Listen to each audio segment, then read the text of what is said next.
Hey there friends, in this video I'm going to be showing you how to download Audacity onto your personal computer.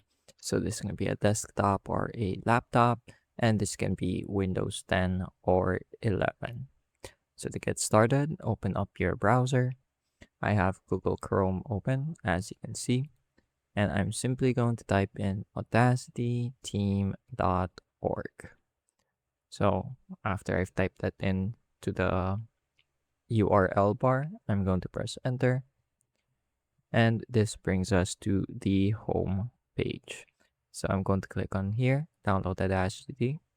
This should be the latest version, and I'm going to click on the file that I have downloaded.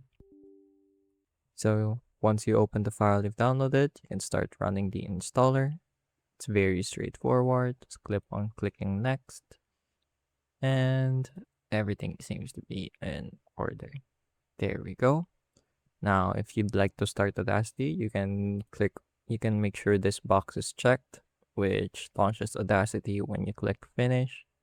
Here we go, Audacity. Let's give it a minute or two to start up. So I can continue, and I'm going to skip the tutorial. So here we have our Audacity software ready to go. So I hope I was able to teach you something new and something useful. And as always, thank you for watching.